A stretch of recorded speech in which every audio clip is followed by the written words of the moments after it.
Hi everyone, हमने जो series start करी थी पॉलिटिकल साइंस की, उसी में अपना नेक्स्ट चैप्टर हम आज करने जा रहे हैं, जिसका नाम है ग्लोबलाइजेशन। तो इस चैप्टर में हम समझेंगे कि ग्लोबलाइजेशन क्या है, और वाइवा में भी ग्लोबलाइजेशन से, यदि आप क्लास 12th में हो तो जो आप पॉलिटिकल साइंस का वाइवा होगा तो बहुत सारे क्वेश्चन इससे पूछे जाते हैं। वेटेज इसका अच्छा रहता है और एंट्रेंस एग्जाम में भी आया जाता है। यहाँ से कुछ MCQ आप ऐसे देखोगे जो डायरेक्ट कॉम्पिटिटिव एग्जाम्स में पूछे जा रहे हैं। तो ग्लोबलाइजेशन देखेंगे, क्या है ग्लोबलाइजेशन, इसके कॉन्सिक्वेंसेज क्या आते हैं इंडिया की इकोनॉमी के ऊपर, इंडिया के कल्चर के ऊपर, इंडिया की गवर्नमेंट के ऊपर ग्लोबलाइजेशन का क्या इफेक्ट पड़ता है, पॉजिटिव रहता है या फिर नेगेटिव रहता है। इसके अलावा आज के टाइम पे ग्लोबलाइजेशन को क्यों रजिस्ट किया जा रहा है, कंट्री क्यों नहीं चाहते कि उनके यहाँ पे ज़्यादा से ज़्यादा इंटरकनेक्टिविटी आए, तो पूरे कंसेप्ट को हम डिटेल से समझेंगे। तो चलिए हम स्टार्ट करते हैं ग्लोबलाइजेशन, जो आपकी बुक 1 का चैप्टर है।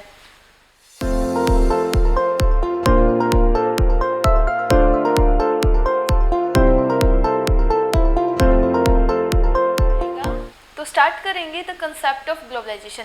यदि हम स्टार्ट करें ग्लोबलाइजेशन, जो वर्ड है ग्लोबलाइजेशन, इसका मतलब होता है फ्लो करना, किसी भी चीज़ का एक जगह से दूसरी जगह पे फ्लो करना, उसका बह जाना।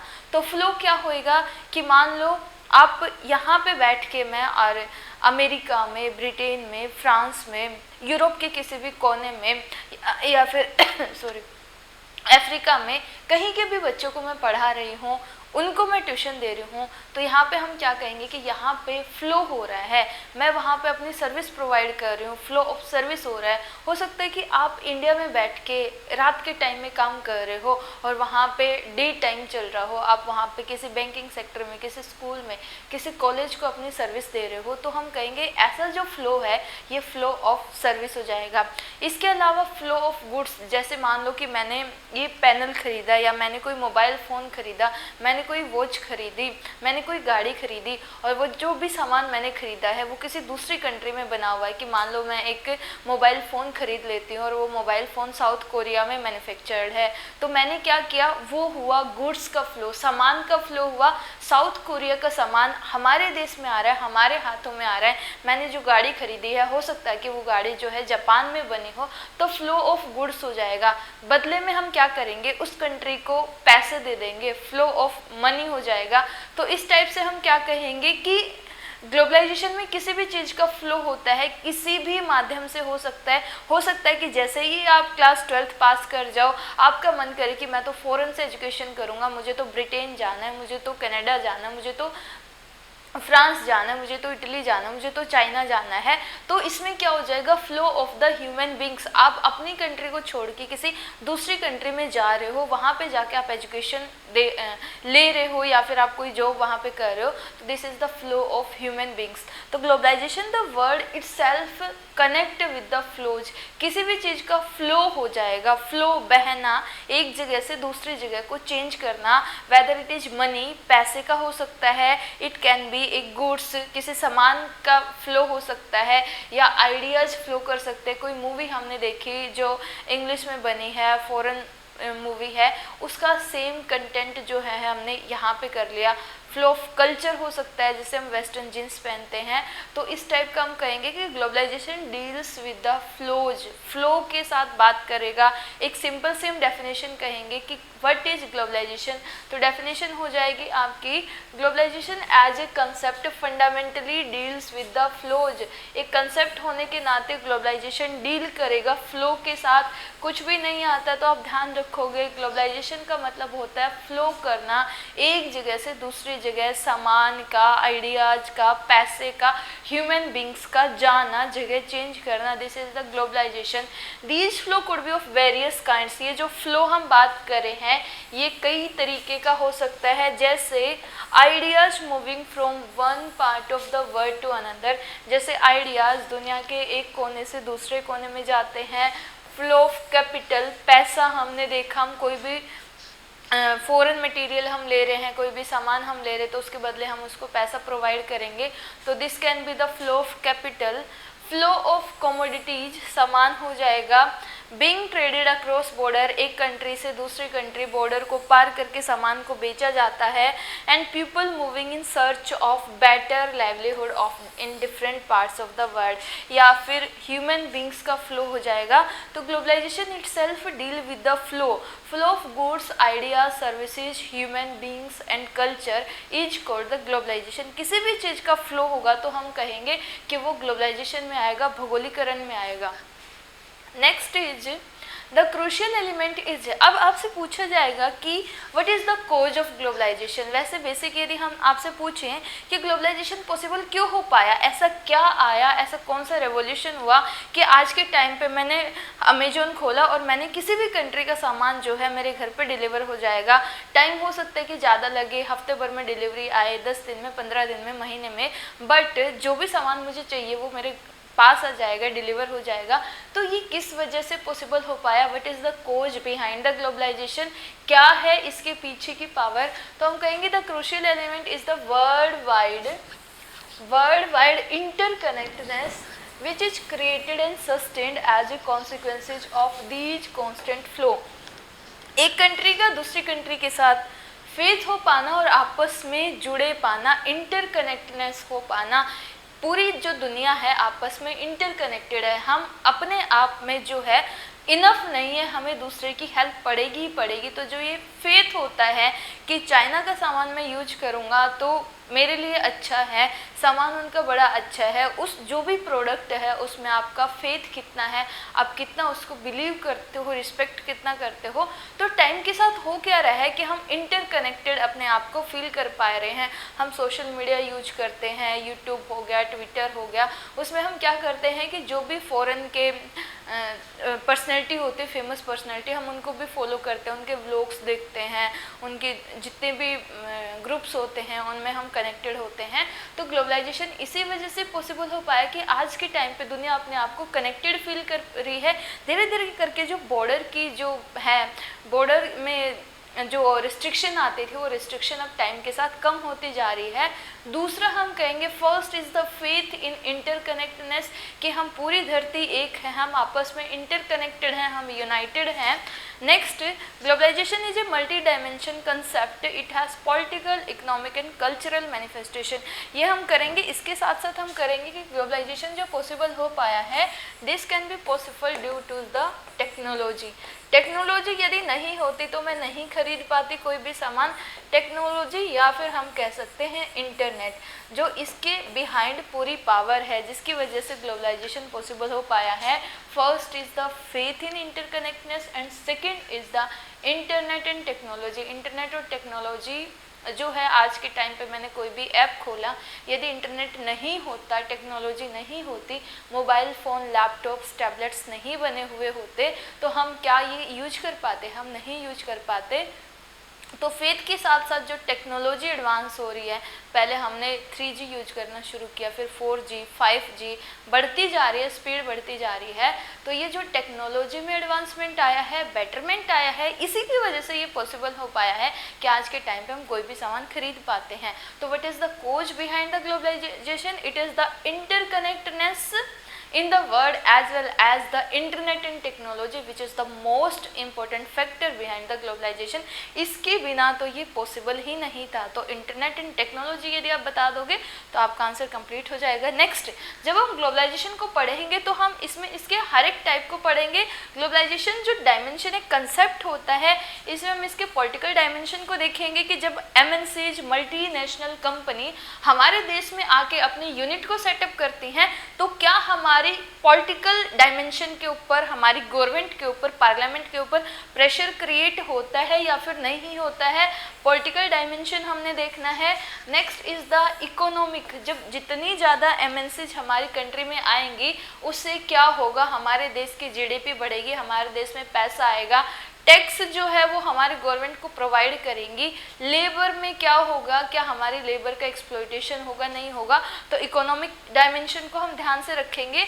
और कल्चर की हम बात करेंगे कि जब बाहर की फॉरेन कंपनीज आती हैं, ग्लोबलाइजेशन में हम किसी दूसरी कंट्री से आइडिया चुराते हैं, तो उससे क्या ऐसा तो नहीं है कि हम इंडिया के कल्चर को भूलते जा रहे हैं, हम फ्रेंच सीख रहे हैं, रशियन सीख रहे हैं, जर्मन लैंग्वेज सीख रहे हैं, लेकिन ऐसा तो नहीं है कि हम हिंदी को भूलते जा रहे हैं।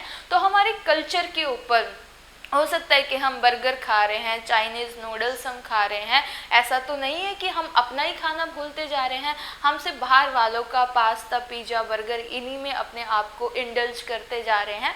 तो ये कल्चर के ऊपर हो जाएगा, क्या हम अपना ट्रेडिशन ख़त्म करते जा रहे हैं, तो ये हमने इसमें पढ़ना है। So next point is the globalisation is a multi dimensional concept. ये आपका असर्शन एंड रीजनिंग में आ जाएगा कि is globalisation a unidimensional concept, we can say no, it is a multi-dimensional concept which includes, it has political, economic and cultural manifestation and these must be distinguished adequately। और हम इनको अच्छे से पढ़ेंगे, अच्छे से डिफ्रेंशिएट करेंगे।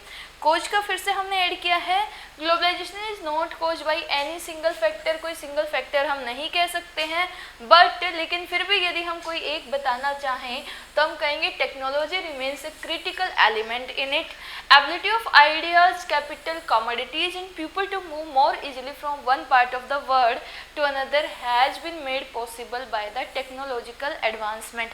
आज के टाइम पे यदि मुझे बाहर से कोई कोर्स करना है, कोई डिप्लोमा करना है, कोई डिग्री करनी है, तो मुझे करना क्या है, मुझे उस यूनिवर्सिटी की, हो सकता है कि वो यूनिवर्सिटी कनाडा में हो सकता है अमेरिका में हो या फिर ब्रिटेन में हो, तो मुझे क्या करना है, मुझे उस यूनिवर्सिटी की साइट पे जाना है, नेट के माध्यम से यहाँ घर बैठे मैं उस यूनिवर्सिटी की साइट को विजिट करूँ, वहाँ की क्वालिफिकेशन देखूँ कि क्या मैं एलिजिबल हूँ या नहीं हूँ, वहाँ के रजिस्ट्रेशन प्रोसेस को मैं प्रोसीड करूँ और धीरे धीरे करके एक एक स्टेप को पार करते हुए मेरा जो है वहाँ पे एडमिशन हो जाएगा।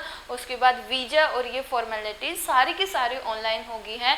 तो हम कहेंगे कि टेक्नोलॉजी की वजह से जो है आज के टाइम पे ग्लोबलाइजेशन पॉसिबल हो पाया है, सब कुछ ऑनलाइन हो चुका है, हम घर बैठे हर एक काम कर सकते हैं और जब पूरा हो जाएगा तब हम अपना सामान समेट के उस कंट्री में जाएंगे। तो इसने ये बोला है कि ये जो एबिलिटी है कि लोग एक कंट्री से दूसरी कंट्री में मूव कर पा रहे हैं, ये टेक्नोलॉजी के एडवांसमेंट की वजह से आया है।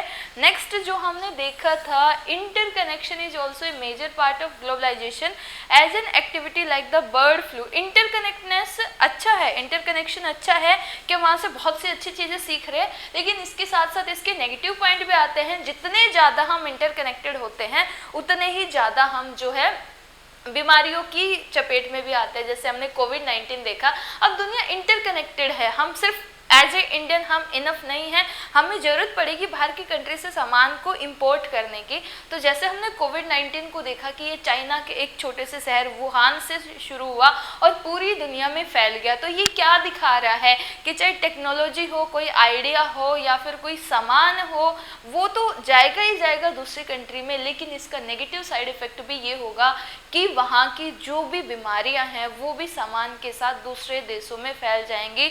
तो कोविड-19 जो चाइना से स्टार्ट हुआ वो पूरी दुनिया में तबाही मचा दी उसने। सेम एग्जांपल हमने ऐड किए हैं। Interconnectedness is also major part in globalisation as any activity like the bird flu, tsunamis is not confined by any particular nation. जो भी बीमारियाँ आएंगी वो भी ये नहीं है कि हम सामान तो लेंगे लेकिन बीमारी नहीं हमारे नहीं आई, ऐसा नहीं हो सकता। जब हम इंटरकनेक्टेड हैं तो सारी चीज़ें जो हैं आएंगी और वो नुकसान भी हमें पहुँचाएंगी। तो cause of globalisation is the internet and technology. Next, अब यहाँ से क्वेश्चन आता है, देखो यदि आप क्लास 12th में हो तो क्वेश्चन आएगा आपका डेफिनेशन में 1 या 2 मार्क्स का, व्हाट इज ग्लोबलाइजेशन। तो आप लिख दोगे it is free flow of goods, services, ideas, capital and human beings. Next, उसी में यदि लॉन्ग क्वेश्चन उसको बनाना होगा तो वो बोलेगा what is globalisation and mention its consequences. Consequences में इसके रिजल्ट क्या है, इसके परिणाम क्या है, दुनिया के ऊपर इसका क्या इफेक्ट पड़ा। तो उसमें कई बार पूछेगा कि mention the political consequences of globalisation, और कई बार पूछेगा mention all the consequences of globalisation. तो ये 3 टाइप के होते हैं, पॉलिटिकल, इकोनॉमिक एंड कल्चरल। एक एक करके हम पढ़ेंगे, बहुत डिटेल में हम इसको देखेंगे। First is the political globalisation. Political consequences, political consequences का मतलब ये होता है कि हमारी गवर्नमेंट के ऊपर क्या फ़र्क पड़ा, हमारी सरकार कैसे काम कर पा रही है। जितनी ज़्यादा एमएनसी आ रही हैं उतना ज़्यादा वो सरकार को टैक्स प्रोवाइड कर रही है, तो क्या इस टैक्स के नीचे दब के सरकार अच्छे से डिसीजन नहीं ले पाएगी? क्या सरकार कोई ऐसा फैसला नहीं ले पाएगी जिससे एमएनसी नाराज हो जाए और इंडिया में अपने यूनिट को बंद करके अपने देश में चले जाएं? तो ये सारा का सारा हमने पॉलिटिकल कॉन्सिक्वेंसेज में पढ़ना है। Point 1, globalisation result in erosion of state capacity. First point आपको ध्यान रखना है, इरोजन ऑफ स्टेट कैपेसिटी, सरकार की फैसले लेने की पावर में जो है कमी आई है, इरोजन हो गया है। That is the ability of government to do. State capacity क्या होती है? सरकार का काम करने की एबिलिटी होती है, ability of government to do what they do, जो वो चाहते हैं करना, उस करने की कैपेसिटी को हम एबिलिटी बोलते हैं। तो अब हम क्या देख रहे हैं कि सरकार जो है एमएनसी को नाराज नहीं करना चाहिए, क्योंकि उसको पता है कि ये एमएनसी इंडिया में आती हैं, इंडिया के इंफ्रास्ट्रक्चर को स्ट्रॉन्ग बनाती है, यहाँ पे टैक्स प्रोवाइड करती है, यहाँ के लोगों को रोजगार प्रोवाइड करती हैं। तो गवर्नमेंट चाह के भी कोई ऐसा फैसला नहीं ले सकती है जिससे एमएनसी नाराज हो जाए, उनके मामले में इंटरफेयर नहीं कर सकती है, और सरकार को अब एक लाइन बना के डिसीजन लेना पड़ेगा कि एमएनसी नहीं नाराज होनी चाहिए। तो इसी को हम कहते हैं इरोजन ऑफ स्टेट कैपेसिटी। जितना खुल के गवर्नमेंट पहले डिसीजन ले पाती थी एमएनसी के आने से पहले, उतना खुल के वो अब नहीं ले पाएगी, तो इरोजन ऑफ स्टेट कैपेसिटी हो जाएगा। Globalisation result in the erosion of state capacity, that is the ability of government to do what they do all over the world. The old, next point इसमें है, first point हो गया आपका, पूरे world में the old welfare state, जो पहले welfare state था, it is now giving way to a more minimal state and the market become the prime. अब क्या हो गया है कि सुप्रीम जो है मार्केट हो गई है, मार्केट जैसे चाहे वैसे ऑपरेट कर सकती है। पुराने टाइम पे क्या होता था कि हमारा जो वेलफेयर स्टेट था, वेलफेयर स्टेट का मतलब ये होता है कि सरकार जो है वो लोगों के वेलफेयर के लिए काम करेगी, वो लोगों को एजुकेशन प्रोवाइड करेगी, वो हेल्थ सेक्टर के लिए काम करेगी, वो लोगों के न्यूट्रिशन के लिए काम करेगी, वो लोगों की पॉवर्टी को रिमूव करने के लिए काम करेगी। यानी कि जहाँ जहाँ पे वो वेलफेयर कर सकती है, मैक्सिमम फंक्शन जो है वो स्टेट करता था। तो जो पुराना वेलफेयर स्टेट था जिसमें गवर्नमेंट बढ़ चढ़ के पार्टिसिपेट करती थी और लोगों के फ़ायदे के लिए, उनकी ज़िंदगी को आसान बनाने के लिए डिसीजंस लेती थी, सब्सिडी उनको प्रोवाइड करती थी। अब सरकार जो है बहुत लिमिटेड फंक्शन को परफॉर्म कर रही है, और अब सुप्रीम कौन हो गया है? मार्केट हो गए। मार्केट अपने हिसाब से जो है काम कर रही है। तो इसने यही बोला कि now the market becomes the prime determinant of economic and social priorities. अब सरकार की प्रायोरिटीज बदल गई है, उसने मार्केट के ऊपर छोड़ दिया है। अब इतने सारे फंक्शन करने की बजाय जो स्टेट है वो बहुत मिनिमम फंक्शन को परफॉर्म कर रहा है। जैसे अब सरकार अपने हाथ में सिर्फ सिक्योरिटी को रखती है, या फिर हम कहेंगे जो डिफेंस वाला मामला है वो अभी भी गवर्नमेंट ने अपने हाथ में रखा हुआ है, उसमें अपने हिसाब से काम कर रही है। पहले लगभग हर एक एरिया गवर्नमेंट के पास होता था, स्टेट के पास होता था, और स्टेट जो है अच्छे से फंक्शन परफॉर्म करती थी। तो welfare state, old welfare state धीरे धीरे करके ख़त्म होता जा रहा है, और सरकार ने अपना काम जो है वो मिनिमम स्टेट बना लिया है, मिनिमल हो गया है। अब इतने सारे फंक्शन परफॉर्म करने की बजाय जो स्टेट है वो सिर्फ डिफेंस और सिक्योरिटी वाला फंक्शन देखता है, बाकी सबको मार्केट के हिसाब से छोड़ देता है कि आप स्किल सीखो, आप एजुकेशन लो, आप मार्केट में सर्वाइव करो, आप अपना बिजनेस सेटअप करो, आप स्टार्टअप लगाओ, आप जो भी करो आपको खुली छूट है, हम कोई इंटरफेयर नहीं करेंगे। Next is the globalisation does not always reduce state capacity. अब एक हमने नेगेटिव पॉइंट देखा है ऊपर, इसको धीरे धीरे करके हम पॉजिटिव पॉइंट में भी लाएंगे कि इसमें और क्या होता है। Globalisation does not always reduce the state capacity. हर बार ऐसा नहीं होता है कि ग्लोबलाइजेशन की वजह से स्टेट कैपेसिटी जो है वो रिड्यूस हो जाए, इसके कुछ फ़ायदे भी होते हैं सरकार को।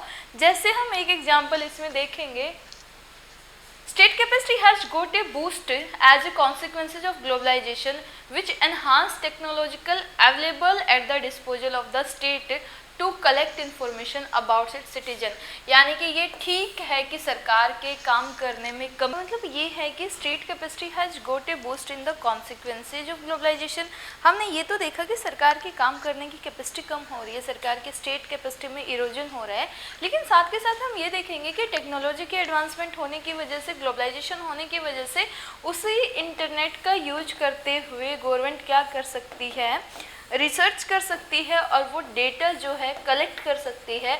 जैसे हम एग्जांपल लें कि आज के टाइम पे इतनी फास्ट टेक्नोलॉजी है और सरकार को यदि ये देखना है कि मेरे एरिया में, मेरे जो है देश में कितने बच्चे जो हैं ऐसे जो गरीब हैं, जो इलिटरेट हैं, एजुकेशन नहीं प्रोवाइड कर पाते, तो वो उस डेटा को कलेक्ट कर लेगी। यदि गवर्नमेंट को कोई वेलफेयर स्कीम लेके आनी है बच्चियों के लिए, तो वो देखेगी कि मेरे जो देश में है वो ऐसा डेटा कौन सा है, कौन से ऐसे बच्चे हैं जो अपनी एजुकेशन पूरी नहीं कर पाते, जो टाइम से पहले ही स्कूल जो है जाना बंद कर देते हैं।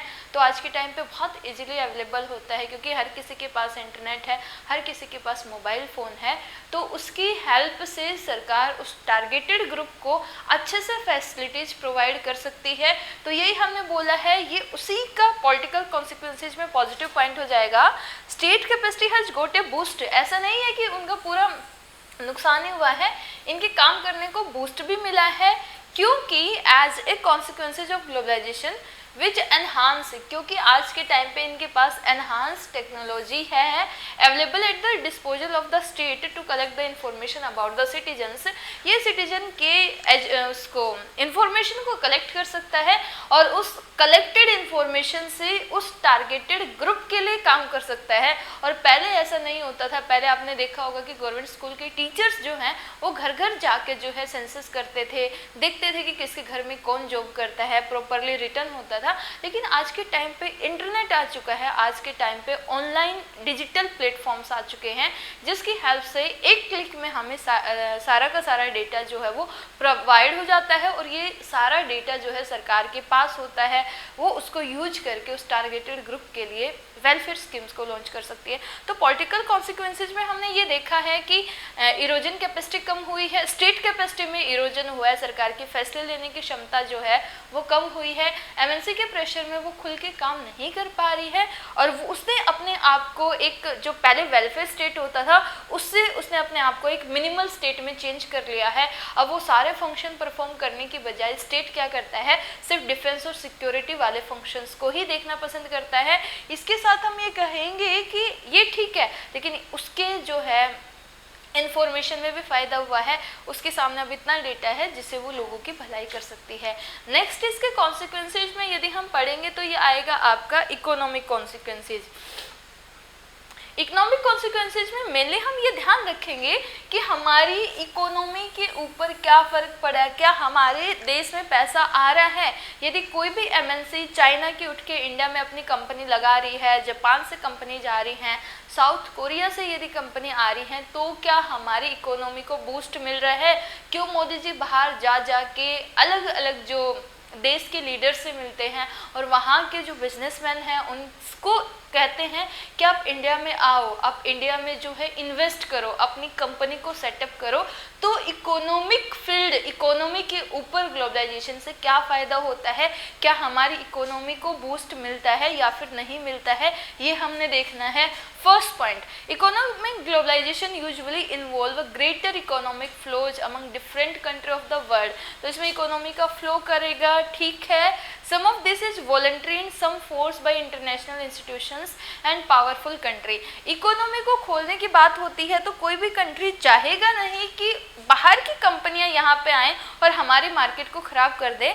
हम इंडिया के एग्जाम्पल से बात करते हैं कि इंडिया में क्या हुआ, ब्रिटिशर्स आए, उन्होंने यहाँ पे कंपनी लगाई और वो यहाँ से सामान अपने देश में ले जाने लगे और वहाँ से मैन्युफैक्चर गुड्स को यहाँ के मार्केट में ला दिया, जिससे हमारी जो डोमेस्टिक इंडस्ट्री है वो जो है एकदम ख़त्म हो जाती है। घर घर में जो थोड़ा बहुत वो सामान बनाते थे वो ख़त्म हो जाता है और उनकी रोजी रोटी चली जाती है। तो वैसे यदि हम देखेंगे तो कोई भी कंट्री नहीं चाहेगी कि वहाँ पे कोई बाहर की कंपनी आए और यहाँ पे यूनिट को स्टेब्लिश करे तो कुछ अपनी मर्जी से कर लेते हैं, दिक्कत होती है और कईयों के ऊपर ये प्रेशर डाला जाता है। इंडिया की बात करें, इंडिया ने अपनी जो बाउंड्री हैं, बॉर्डर है, उनके ऊपर से रिस्ट्रिक्शंस कब हटाए थे, हमने कब अपने मार्केट को खोला, कब ये बोला कि बाहर की कंपनी आइए इंडिया में और यहाँ पे इन्वेस्ट करिए, तो इसने यही वाला पॉइंट इसने बोला है, some of this is voluntary, कुछ तो अपनी मर्जी से अपनी मार्केट को खोल देते हैं और कईयों के ऊपर फोर्स किया जाता है, प्रेशर डाला जाता है, and some force by international institutions and powerful country, कईयों को फोर्सफुली कहा जाता है। तो इंडिया की हम बात करेंगे, इंडिया पे 1991 में जब यूएसएसआर का डिसइंटीग्रेशन हो जाता है, जब यूएसएसआर डिसइंटीग्रेट हो जाता है तो हम क्या करते हैं, अपना जो मॉडल है उसको चेंज कर देते हैं और इंडिया ने अपनी मार्केट के ऊपर से रिस्ट्रिक्शंस हटाए, या फिर हम कह सकते हैं मार्केट को इन्होंने ओपन किया है 1991 में। हम क्या बोलेंगे, फोर्सफुली भी था, वॉलंटरी भी था, क्योंकि उस टाइम पे इंडिया की इकोनॉमी बहुत डाउन में थी, मार्केट को खोलने के अलावा, रिस्ट्रिक्शंस को हटाने के अलावा हमारे पास कोई चारा नहीं था। और उस टाइम पे हमारे जो फाइनेंस मिनिस्टर थे डॉक्टर मनमोहन सिंह, इन्होंने ये बहुत अच्छा फैसला लिया था कि मार्केट को खोल दिया जाए, एमएनसीज को इनवाइट किया जाए, और उसके बाद इन्होंने मतलब काफ़ी ग्रो किया है इंडिया ने। 1991 के बाद ऑलमोस्ट 30 साल होने वाले हैं। Globalisation has involve great choice in commodities across the globe as it has reduce the imposing of restrictions on the imports of the country on another. ये कह रहा है कि ग्लोबलाइजेशन से होता क्या है, it is involve greater trade in commodities में हम बहुत ज़्यादा ट्रेड करते हैं across the globe, and it has reduce the imposing of restrictions on the import of one country. इसमें रिस्ट्रिक्शंस को हटा दिया जाता है, कम से कम रुकावटें डाली जाती हैं और सामान का ज़्यादा से ज़्यादा फ्लो इसमें इन्वॉल्व होता है। It also draws attention towards the role of IMF and WTO in determining economic political across the world. इसमें दो ऑर्गेनाइजेशन ऐसी हैं जो इकोनॉमिक फील्ड के लिए काम करती है। IMF international monetary fund, this is international monetary fund. International monetary fund loan provide करता है कंट्रीज को शॉर्ट टाइम के लिए, और WTO वर्ल्ड ट्रेड ऑर्गेनाइजेशन, ये दो ऐसे हैं जो कंट्रीज को इंसिस्ट करती हैं कि आप अपने मार्केट को खोलिए, आपको अपॉर्चुनिटीज मिलेंगी, हम आपके जो है बाहर की कंट्री को आपकी कंट्री में भेजेंगे। तो इसमें यही हमने बोला है। It also draws attention towards the role of IMF and WTO। IMF और WTO का रोल यहाँ पे मेन हो जाता है in determining economic political across the world. According to some economic globalisation is likely to benefit only a small section of population. वैसे यदि हम देखें, इससे इकोनॉमी बूस्ट होती है, नो डाउट। बाहर की 10 MNC आएंगी तो बहुत ज़्यादा लोगों को हमारे यहाँ रोजगार मिलेगा, काम मिलेगा, लेकिन मैक्सिमम फ़ायदा किसका हो रहा है? बाहर जब मार्केट खोला और बाहर की कंट्री में इन्वेस्ट करने की बात आएगी तो गरीब आदमी के पास तो अपनी रोजी रोटी का पैसा नहीं होता, वो अपने देश में काम नहीं ढूंढ पा रहा है, यहाँ पे नहीं सर्वाइव कर पा रहे हैं, तो वो चाइना के साथ, ब्रिटेन के साथ, USA के साथ कहाँ से बिजनेस करेगा? ये जो बिजनेस कर पाएंगे ये बड़े बड़े बिजनेसमैन जैसे अंबानी, अडानी, टाटा ग्रुप हैं, ये इंडिया में तो इन्वेस्ट कर ही कर रहे हैं, ये बाकी कंट्री में भी इन्वेस्टमेंट डाल पाएंगे और वहाँ से भी ज़्यादा से ज़्यादा प्रॉफिट जो है अर्न कर पाएंगे। तो हम कह रहे हैं कि इकोनॉमी में सबसे फायदा किसको हो रहा है? जो बड़े बिजनेसमैन हैं, जिनके हाथ में अमाउंट है, पैसा है। हम तो अपना रोजी रोटी नहीं चला पा रहे तो हम बाहर की कंट्री में कहाँ अपना सामान बेचेंगे? हम तो घूमने फिरने भी नहीं जा सकते। तो कुछ लोग ऐसा मानते हैं कि इकोनॉमी से जो फायदा होता है, according to some economic, globalisation is likely to benefit only a small section of population. सिर्फ 5 या 10% लोगों को फ़ायदा होता है जो ऑलरेडी अमीर हैं, वो इंडिया में भी अमीर हैं, बाहर भी उनको अपॉर्चुनिटी मिल गई, वहाँ जाके भी बिजनेस कर सकते हैं, अमीर हैं और अमीर हो जाएंगे। गरीब आदमी का क्या हुआ कि वो अपना मिट्टी के दिए बनाता था, बाहर की कोई MNC आई और लाइट्स और ये वो दिवाली के ऊपर उसका वो काम भी चला गया, तो गरीब इससे बहुत और भी ज़्यादा गरीब हो जाएगा। तो कुछ लोग ऐसा मानते हैं कि इससे सिर्फ स्मॉल पॉपुलेशन को फ़ायदा होता है, स्मॉल सेक्शन को फ़ायदा होता है, और ये कौन से लोग हैं जो ऑलरेडी रिच हैं, अंबानी, अडानी, टाटा ग्रुप टाइप के लोग हो जाएंगे। मैक्सिमम जो पॉपुलेशन है, जो गरीब हैं, वो और ज़्यादा गरीब हो जाएंगे। तो हम कहेंगे कि यहाँ से क्या होता है, रिच और पुअर के बीच का जो गैप है वो गैप और भी ज़्यादा वाइड हो जाता है, टाइम के साथ बढ़ जाता है। अमीर और अमीर हो गया, गरीब की रोजी रोटी भी चली गई। Advocates of economic globalisation argue that it generates greater economic growth. कुछ लोग ऐसा कहते हैं कि नहीं, ऐसा नहीं है, एमएनसी आती है तो ग्रोथ आती है, तो कुछ ऐसे कहते हैं कि इससे इकोनॉमिक ग्रोथ ज़्यादा आती है and the wellbeing for large section of the population. और ज़्यादा यदि देश में पैसा आएगा तो हम लोगों के लिए स्कीम्स भी ला पाएंगे, उनके वेलफेयर के लिए काम भी कर पाएंगे। तो इसमें अलग अलग दो ग्रुप्स हो जाएंगे। एक ग्रुप ऐसा कह रहा है कि इससे फ़ायदा हो रहा है सिर्फ अमीरों का, और दूसरा ग्रुप कह रहा है कि नहीं, इससे सबका फ़ायदा हो रहा है। एमएनसी आ रही है, गवर्नमेंट को टैक्स दे रही है, उसी टैक्स के पैसे का यूज करते हुए सरकार उस पैसों को गरीबों के ऊपर लगा पा रही है, इन्वेस्ट कर पा रही है। तो दोनों का अपना अपना हो जाएगा। नेक्स्ट है हमारा कल्चरल कॉन्सिक्वेंसेज। इकोनॉमिक यहाँ पे खत्म हो जाएगा, इकोनॉमिक ग्रोथ आती है लेकिन रिच और पुअर के बीच का गैप भी आपका बढ़ जाता है, और अमीर हो जाता है, गरीब और गरीब हो जाता है। नो डाउट पैसा आता है, एम्प्लॉयमेंट लोगों को मिलता है, लेकिन प्रोज एंड कॉन्स दोनों में आएंगे। नेक्स्ट हम बात करेंगे कल्चरल कॉन्सिक्वेंसेज। हमारे कल्चर के ऊपर क्या फ़र्क पड़ता है। हमारा जो पहनावा है, जैसे हम इंडिया की बात करें तो हमारे यहाँ धोती कुर्ता, साड़ी, सूट सलवार, इस टाइप का पहनावा चलता था पुराने टाइम से। अलग अलग राज्यों की हम ड्रेस देखेंगे तो हमारा एथनिक कल्चर बहुत अच्छा था, लेकिन आज के टाइम पे हम किसी भी बच्चे को देख पा रहे हैं तो हम देखेंगे ब्लू जीन्स बहुत कॉमन हो गई है, मेल हो फीमेल हो, छोटा बच्चा हो, कुछ भी हो। तो ये ब्लू जीन्स कहाँ का फैशन है, कहाँ से ये कल्चर आया है? तो हम कहेंगे इंडिया का तो है नहीं, बाहर किसी कंट्री से हम लेके आए हैं। मेनली जो कंट्री हमारे ऊपर रूल कर रही थी, जो सुपर पावर थी उस टाइम पे, तो हमारा कल्चर कैसे गुम होता जा रहा है और यहाँ से रेजिस्टेंस भी आता है। कंट्री नहीं चाहती है कि उनका कल्चर ख़त्म हो जाए। इंडिया नहीं चाहेगा कि हिंदी आज के बच्चों को लिखनी नहीं आती है, कल को बोलने भी ना आए और एकदम से वो बचपन से ही अंग्रेज पैदा हो जाएं। तो कल्चर के ऊपर क्या फ़र्क पड़ेगा ये हम देखेंगे कल्चरल कॉन्सिक्वेंसेज में। First point, globalisation leads to the rise of uniform culture और what is called as cultural homogenisation. Cultural homogenisation का मतलब होता है कि एक टाइप का कल्चर है। आज के टाइम पे कल्चर जो है वो यूनिफॉर्म हो चुका है, एक जैसा है कि हम किसी को भी देखेंगे वो आदमी ब्लू जीन्स पहन रहा है, वो आदमी जो है वो क्रिसमस हमें मनाता हुआ दिखाई देता है, वो आदमी जो है फॉरेन के जितने भी फेस्टिवल्स हैं उनको मना रहा है। उसको होली दिवाली का पता नहीं होता, लेकिन उसको ये पता होता है कि हैलोवीन कब मनाया गया है, क्रिसमस कब आएगी, हमें भी वही आर्टिफिशियल ट्री लेके आना, उसको सजाना है। तो एक जैसा कल्चर हो चुका है पूरी दुनिया में। The culture of political and economically dominant society leave its important on a less powerful society। अब ये कल्चर हम किसका फॉलो कर रहे हैं? ये कल्चर हमने ले लिया उन कंट्री का जो पैसे के मामले में पॉलिटिकल और इकोनॉमिक जो डोमिनेंट थे। The dominant society leave it's imprint on A less powerful society. जो स्ट्रॉन्ग था, जो शक्तिशाली था, उसने अपना कल्चर जो है एक गरीब के ऊपर, एक जो दबा हुआ है, लेस पावरफुल है, उसको वैसा बना दिया। यानी कि हम पैदा तो इंडिया में होते हैं लेकिन हम इंग्लिश पढ़ते हैं, वैसा खाना खाते हैं, वैसे कपड़े पहनते हैं, हम पढ़े लिखे अंग्रेज जो हैं उनके जैसे हो गए हैं।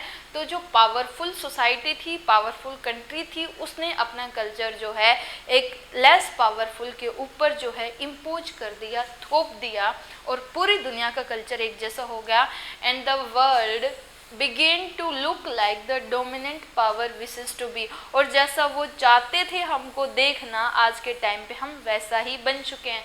पहले ये फोर्सफुली किया गया कि इनको ऐसा बनाओ, इनको इंग्लिश सिखाओ ताकि हमें जो है सस्ते क्लर्क मिल जाए, हमारा काम आसान हो जाए, और अब वो हमारे खून में आ चुका है। अब हम खुद ही वैसा बनना चाहते हैं क्योंकि हमारी जो हैबिट है, जो कल्चर है, वो वैसा हो चुका है। Next point is all culture accept outside influence all time. Some external influence are negative because they reduce our choice. ये कह रहा है कि हम accept करते हैं कल्चर को, हम accept करते हैं, जैसे ब्लू जीन्स है, खाने में हमारी वैरायटी बढ़े तो हम accept करते हैं. कई बार ऐसा होता है some external influence are negative because they reduce the choice. कई बार नेगेटिव होता है, वो हमारी चॉइस को कम कर देते हैं. But sometime external influence simply enlarge our choice. फ़ायदा हम कैसे बताएंगे कि इससे हमारी जो चॉइस है वो चॉइस हमारी बढ़ जाती है. जैसे हम खाने के आइटम की बात करें कि मान लो ये हमारी थाली है, इसमें हम दाल है, यहाँ पे दाल डाला, चावल है, कोई सब्जी है, हम रोटी खा रहे हैं, इतना तो हम साथ में खाते ही खाते थे. ग्लोबलाइजेशन होने की वजह से क्या हुआ कि इसी थाली में हम यहाँ पे नूडल्स रख देंगे, इसी थाली में एक पीस हम ये कहें कि मंचूरियन है या फिर पास्ता है या पिज़्ज़ा हो जाएगा. तो इस टाइप के जो आइटम्स जो हैं हमने रखने की वजह से हमारी क्या हुआ, जो हमारा हम खाना खा रहे थे उसमें चॉइस बढ़ जाती है, डाइवर्सिटी बढ़ जाती है. तो कई बार तो ये माना जाता है कि कल्चरल कॉन्सिक्वेंसेज अच्छा नहीं है, चॉइस हमारी कम हो रही है. पहनावे में हम देखेंगे तो सिर्फ ब्लू जीन्स ऊपर आपने टी शर्ट टॉप्स कुछ भी पहन लिया हो जाएगा, चॉइस लिमिटेड होगी. लेकिन यहाँ पे हम देख रहे थे कि दूसरी तरफ कई बार ये हमारी चॉइस को बढ़ा देता है.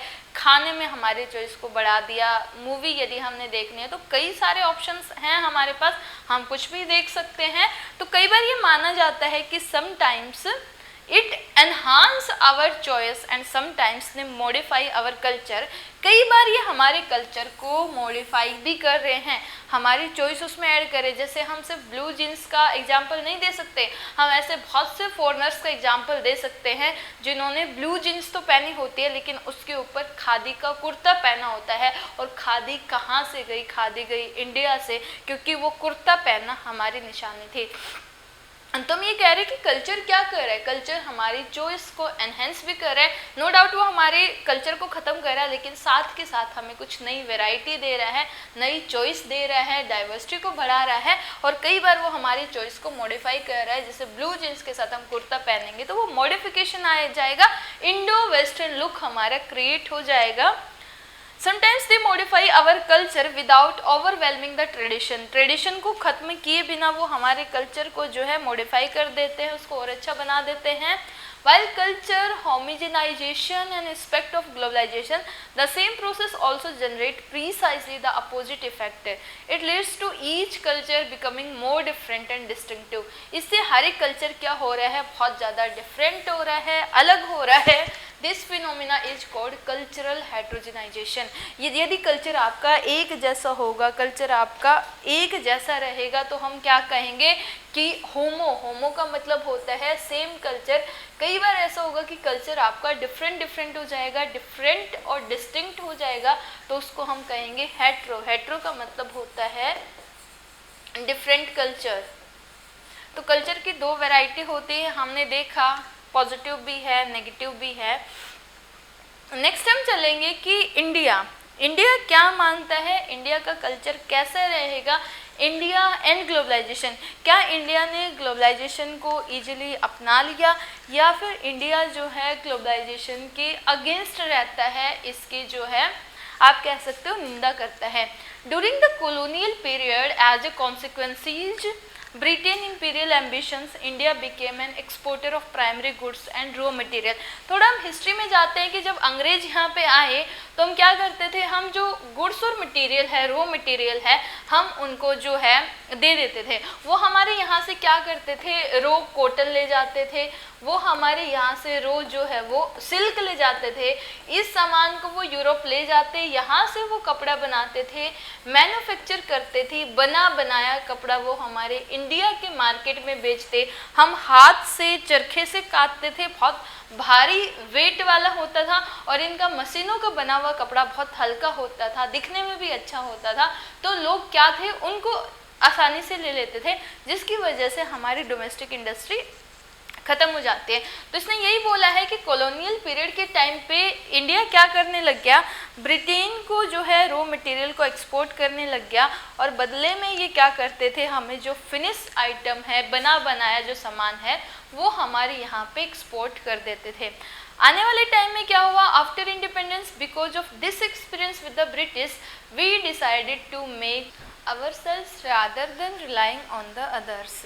तो आने वाले टाइम में हमने क्या देखा, इसने यही बताया कि after independence because of this experience with the British we decided to make things ourself rather than relying on the others. आने वाले टाइम में हमें लगा कि हम किसी के ऊपर डिपेंड नहीं रहेंगे और हम अपना सामान जो है खुद ही बनाएंगे। तो स्टार्टिंग में बोला कि हम ब्रिटिशर्स के ऊपर डिपेंड थे, वो रॉ मटेरियल ले जाते थे, फिनिश आइटम्स हमें दे देते थे। तो इंडिया ने ये सीखा कि हम किसी के ऊपर डिपेंड नहीं रहेंगे, हम अपने आप को इंडिपेंडेंट बनाएंगे, हम अपना काम खुद ही करेंगे। We also decided not to allow others to export to us so that our own producers could learn to make things। हमने ये भी देखा कि हम किसी को भी इंडिया में सामान देने नहीं देंगे। हम We also decided not to allow others to export to us, कि मान लो ये इंडिया है, हम नहीं चाहेंगे कि बाकी कंट्री अपना सामान जो है वो इंडिया में बांटें, so that our own producers could learn to make things। क्योंकि हम यही चाहते हैं कि हमारे प्रोड्यूसर खुद ही वो सामान बनाए और कोई बाहर की कंट्री जो है वो यहाँ पे सामान ना डाले, क्योंकि इससे हमारे जो लोग हैं उनकी जॉब्स चली जाती हैं। तो हमने अपने आप को, आप कह सकते हो कि आइसोलेट कर लिया, क्योंकि हमने ब्रिटिशर से ये सीख लिया था कि इनके आने से हमारी जॉब्स जा रही है, हमारी मार्केट ख़त्म हो रही है। तो हमने धीरे धीरे अपनी मार्केट को बांधना शुरू कर दिया, अपनी मार्केट को आइसोलेट कर लिया। हम यहीं पे एडवांसमेंट करते थे, यहीं पे सामान बनाते थे, यहीं पे बेच देते थे, बाहर की कंट्री की हमें कोई ज़रूरत नहीं थी। ऐसा चलता रहता है। Even after independence India followed the same strategy. हमने अपने आप को आइसोलेट कर रखा है। अब बहुत ज़्यादा दिक्कत होनी शुरू हो जाती है 1991 में। अब हम देखेंगे next, in 1991 responding to financial crisis. इस टाइम पे फाइनेंशियल क्राइसिस आया हुआ था, बहुत हैवी फाइनेंशियल क्राइसिस आया हुआ था, and to the desire for higher rates of economic growth. और हम चाहते थे कि हम एक तो इस फाइनेंशियल क्राइसिस से निकल पाए, ये जो क्राइस आया है ये ख़त्म हो जाए। साथ के साथ क्योंकि अब हमें आज़ाद हुए भी 40 साल हो गए हैं, अब हम अपने आप को और ज़्यादा एडवांस करें, 40-50 साल हो गए हैं, हम अपनी रेट को बढ़ाना चाह रहे हैं, हायर रेट चाह रहे of economic growth. India embark on a program of economic reforms. तो अब इंडिया ने क्या किया, इंडिया ने कहा कि हमें आज़ादी को 50 साल हो रहे हैं हमारे, हम अभी भी इतना पीछे हैं, हम अपने आप को एडवांस करेंगे और हम अपनी इकोनॉमी के लिए कुछ रिफॉर्म्स करेंगे। तो इंडिया इकोनॉमिक रिफॉर्म्स को जो है लॉन्च करता है, that has so increasingly to deregulate various sector including trade and foreign investment। और अब इन्होंने दोबारा से चेंज किया ट्रेड करने के तरीके को और फॉरेन इन्वेस्टमेंट करने के तरीके को। यानी कि हम ये कह सकते हैं कि इंडिया ने 1991 में अपनी मार्केट को खोला, बाहर की एमएनसी को यहाँ पे बुलाया और यहाँ पे इन्वेस्ट कराया, ताकि हमारे यहाँ फॉरेन एक्सचेंज जो है ज़्यादा से ज़्यादा आ पाए। अब रेजिस्टेंस टू ग्लोबलाइजेशन कैसे आता है? Critics of globalization make a variety of argument. अच्छा, इंडिया का आपका इतना ही रहेगा। इंडिया ने क्या किया है, इंडिया ने पहले मार्केट को बंद कर रखा था, उसके बाद इंडिया ने 1991 में अपने मार्केट को खोला और खोलने का मकसद यही था कि हमें इकोनॉमिक जो ग्रोथ है उसका हाई रेट मिल पाए, साथ के साथ जो है हम अपने क्राइसिस से निकल पाएँ। तो that's all for India. Next है कि अब हम देखेंगे कि ग्लोबलाइजेशन से लोग रेजिस्टेंस क्यों करें, क्यों वो नहीं चाहते कि हम बच पाएँ, क्यों फिर से हम जो है भारत में जो मेक इन इंडिया जैसे जो प्लान्स हैं, स्कीम्स हैं, मोदी जी कहते हैं कि मेक इन इंडिया, भारत का ही सामान खरीदो। आप दिवाली के ऊपर हर साल आपने ट्रेंड करते हुए देखा होगा कि आपको जो है फुलझड़ी, लाइटें, चाइनीज सामान नहीं खरीदना है, आपको अपने मिट्टी के दिए लगाने हैं जो हम पुराने टाइम से जलाते आ रहे हैं। तो अब फिर से हम देख रहे हैं कि एक जो दुनिया पूरी इंटरकनेक्टेड हुई थी, अब हर एक कंट्री अपने आप को फिर से आइसोलेट करती जा रहे हैं। वो नहीं चाहते कि दूसरे हमारे यहाँ आए, हमारे जॉब्स खा जाए। तो इसको हम बोलेंगे रेजिस्टेंस टू ग्लोबलाइजेशन। हम ग्लोबलाइजेशन को क्यों वापस फेंक रहे हैं, अपने आप को उससे दूर रख रहे हैं, तो इसको रेजिस्टेंस बोलेंगे। First, critics of globalization make a variety of argument. बहुत से लोग आर्ग्यूमेंट करते हैं। Those on the left argue that contemporary globalization represents a particular phase of global capitalism that makes the rich richer and the poor poorer। ये हमने देखा था, कुछ लोग ये कहते हैं कि ये कैपिटलिज्म आ गया है और कैपिटलिज्म क्या करता है, कैपिटलिज्म सिर्फ अपना प्रॉफिट देखता है, अपना मुनाफा देखता है, इससे सिर्फ अमीर अमीर को फ़ायदा होता है, गरीब और ज़्यादा गरीब हो जाता है। तो कुछ लोग ये चाहते हैं कि ये आज के टाइम का कैपिटलिस्ट वर्ल्ड है, ये ख़त्म हो जाए जाए, क्योंकि इससे रिच और पुअर के बीच का जो गैप है वो गैप और ज़्यादा इंक्रीज हो गया है। कुछ इस वजह से इसको ख़त्म करना चाहते हैं। पॉलिटिकली जो लोग पॉलिटिक्स से रिलेटेड हैं ऐसा सोचते हैं, इसके क्रिटिक्स ये कहते हैं, critics of globalization also fear the weakening of the state. इनको लगता है कि हमारी गवर्नमेंट वीक होती जाएगी तो आने वाले टाइम में ऐसा ना हो कि जैसे ईस्ट इंडिया कंपनी है वो भी बिजनेस करने आई थी, लेकिन आने वाले टाइम में उसने जो है ट्रेड को छोड़ के पॉलिटिकल यहाँ पे रूल करना शुरू कर दिया, कंट्रोल ज़्यादा बना लिया। तो कहीं ग्लोबलाइजेशन से ऐसा तो नहीं हो जाएगा कि कोई एमएनसी यहाँ पे इतनी ज़्यादा स्ट्रॉन्ग हो जाए like an east India company और यहाँ पे रूल करने शुरू हो जाए। तो हमारी गवर्नमेंट को स्टेप्स लेने चाहिए, स्ट्रॉन्ग स्टेप लेने चाहिए। तो ये वापस जाने की बात करते हैं। Next is economically they want a return to self reliance and protectionism at least in certain area of economy. और जो इकोनॉमी के पॉइंट ऑफ व्यू से सोचते हैं वो लोग कहते हैं कि वापस से उसी सेल्फ रिलायंस स्टेट में पहुंच जाओ, क्योंकि हम दूसरी कंट्री का बना हुआ सामान खरीदते हैं तो हमारा अपना सामान अपने ही देश में नहीं बिकेगा, तो बाहर के देश से हम उम्मीद क्या करेंगे। तो एटलीस्ट कुछ स्फीयर्स में, कुछ एरियाज में तो ऐसा हो जाए कि हमें किसी की ज़रूरत नहीं है। भाई हम ऑयल और पेट्रोलियम तो बाहर से जो है इंपोर्ट कर ही कर रहे हैं, लेकिन हम कुछ एरिया में सेल्फ सफिशिएंट हो जाएं ताकि हम उससे बेनिफिट कमा पाए, हमें दूसरी कंट्री की ज़रूरत ना हो। तो इकोनॉमिकली लोग क्या कहते हैं, वो वापस जाना चाहते हैं उसी सेल्फ रिलायंस स्टेट में और प्रोटेक्शन चाहते हैं at least in certain area of economy. कुछ लोग ऐसे हैं जो कल्चर को लेके वरीड रहते हैं, उनको लगता है कि हमारा कल्चर, हमारा पहनावा, हमारा खाना पीना, हम जो सीरियल्स देखते थे रामायण और महाभारत, वो नहीं है। कल्चर हमारा पीछे छूटता जा रहा है, बच्चों में वो संस्कार नहीं आ पा रहे हैं जो हम डालना चाहते थे। वो वैदिक मंत्र जो हम उसको सिखाना चाहते थे, वो गायत्री मंत्र, उनको उसका मीनिंग तक नहीं पता है। तो जो कल्चर को सोचने वाले लोग हैं उसके बारे में जो क्यूरियस हैं, दे आर वरीड, वो इस टेंशन में है that traditional culture will be harm. उनको लगता है कि हमारा कल्चर खत्म हो जाएगा and people will lose their as old value and ways. उनको लगता है कि हमने जो इतने लंबे टाइम से सीखा कि हमारे वेदाज, हमारा ऋग्वेद इतने 1000 साल पहले लिखा गया था, लेकिन उसको धीरे धीरे करके हम नेक्स्ट जनरेशन में जो है बढ़ाते आ रहे थे, बताते आ रहे थे, और वो कल्चर जो हमारा इतने सालों तक हमने जो है प्रोटेक्ट करके रखा है वो आज के बच्चों में ट्रांसफ़र नहीं होएगा, ख़त्म हो जाएगा। तो कल्चर वाले अपने कल्चर को लेके क्यूरियस हैं तो वो वापस जाने की बात करते हैं। नेक्स्ट है anti globalisation movement to participate in global network aligning with those who feel like them in other country. तो एक पूरा मूवमेंट चलता है एंटी ग्लोबलाइजेशन, वापस लौट जाओ। In 1999 at WTO ministerial meeting there were wide spread protest at Seattle alleging unfair trading practices by economically powerful state।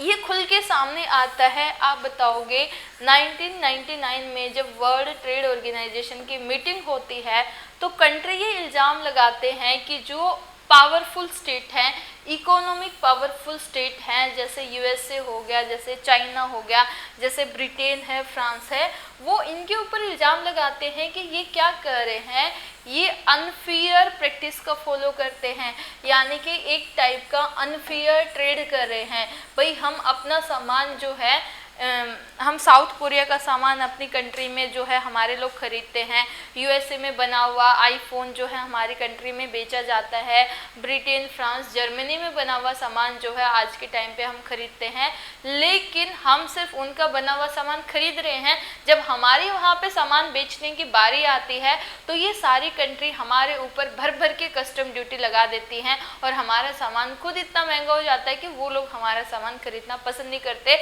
वो unfair dealing कर रहे हैं, खुद का सामान तो यहाँ बेच पा रहे, लेकिन जब हम भी वही बात करते हैं तो हमें जो है नकार दिया जाता है, हमारी बात नहीं सुनी जाती है। तो अनफेयर प्रैक्टिस का इनके ऊपर लगाया इल्ज़ाम। It was argue that the interest of developing world were not given sufficient. और ये माना गया कि जो कंट्री अभी गरीब हैं, जो डेवलपिंग है, उनको प्रॉपर सफिशिएंटली इम्पोर्टेंस नहीं दी गई in the evolving global economic system. तो ये अनफेयर प्रैक्टिस है कि डेवलपिंग और डेवलप कंट्रीज जो हैं उनके ट्रेड करने के तरीके एक जैसे नहीं हैं, ये अनफेयर है। WTO की मीटिंग में ये बात हुई। इसके साथ साथ एक फोरम भी बना, वर्ल्ड सोशल फोरम, जिसको हम WS world social forum. It is a global platform bringing together human rights activists, environmentalists, labor, youth and women activists opposed to neoliberal globalization। इसमें सारे लोग साथ आए। जब WSF ये फोरम में सारे लोग साथ आए, एक प्लेटफॉर्म है ये जो साथ में लेके आता है ह्यूमन राइट एक्टिविस्ट जो ह्यूमन राइट्स की बात करते हैं, जो एनवायरनमेंट को प्रोटेक्ट करने की बात करते हैं, लेबर लॉज की बात करते हैं, यूथ या वुमेन एक्टिविस्ट, ये सारे के सारे एक साथ आते हैं और ये नियो लिबरल ग्लोबलाइजेशन जो है इसको अपोज करते हैं, इसके अगेंस्ट करते हैं। तो WTO की मीटिंग में हमने देखा पहले ये बात आते है और उसके बाद वर्ल्ड सोशल फोरम में भी ये बात कही जाती है कि वापस लौट जाते हैं, बहुत अनफेयर हो रहा है। Resistance to globalization in India has come from different quarters. India की बात करें तो इंडिया में भी अलग अलग पॉइंट पे अलग अलग टाइम पे आया है। There have been left wing protest to economic liberalization voice through political parties as well as forums like the Indian social forum. यदि हम पार्टीज की हम बात करें तो कांग्रेस पार्टी को आपने देखा होगा कि मोदी जी प्राइवेटाइजेशन कर रहे हैं, देश को बेच रहे हैं, सब कुछ बेच देंगे, कुछ नहीं बचेगा। जबकि आप बीजेपी की आइडियोलॉजी को देखोगे तो वो ज़्यादा से ज़्यादा कैपिटलिस्ट प्राइवेटाइजेशन को प्रमोट कर रहे हैं। तो ऐसे ही लेफ्ट विंग राइट विंग में लोग बटे हुए हैं। लेफ्ट विंग वाले लोग क्या कहते हैं? There has been left wing protest to economic liberalization voice through political parties as well as through forums like the Indian social forum. तो ये अगेंस्ट हैं, ये चाहते ही नहीं लिबरलाइजेशन हो। Resistance to globalization is also come from the political right taking the form of objecting particularly to various cultural influence। Politically भी बात करते हैं कि नहीं, हमारा जो है सरकार की काम करने की कैपेसिटी कम हो रही है, स्टेट की इरोजन कैपेसिटी हो रही है, तो ये भी इनका है।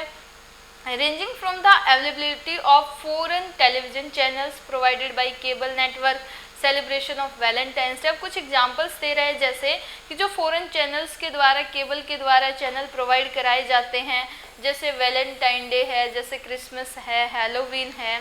तो and westernization of dress taste of a girl student in class in college.